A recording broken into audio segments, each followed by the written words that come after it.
this concept you have with the golden age, he was like, this is gold. He was like, no pun intended, but he was like, this is amazing. And it's something that it really, when people hear it and you hear the content and you hear how the golden age method gets applied, people are just like, man, this, it makes so much sense. Somebody should have created that already. I'm always glad to share that. And then how we share it to this topic, I think, is important because, as I mentioned, with all the traveling that we're doing, the growth that we're having, new clients, what we realize is that we ran into some issues where there were some parts of our team that were underperforming. And so we use this model to help fix that. So I think this will be an exciting conversation to really dive into. Awesome. So let's jump right into it. I think the first question that I think about is like, why do people underperform? And I guess maybe let's also define what does underperforming look like? And maybe that links to like, why do people underperform? So I'll let you go first.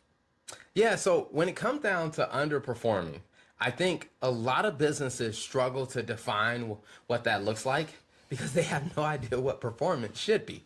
Like they have no idea of a baseline expectation.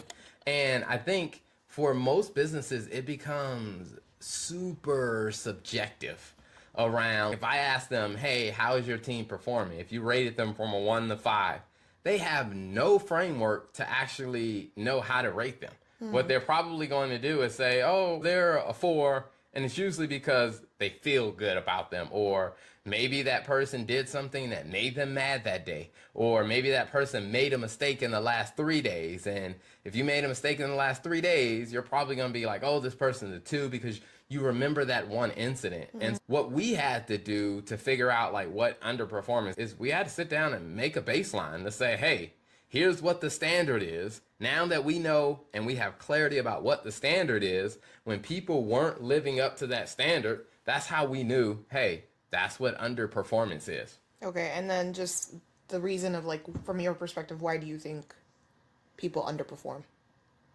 Yeah, I guess before I go into that, I'm curious on how do you define underperformance? Because I want to get your feedback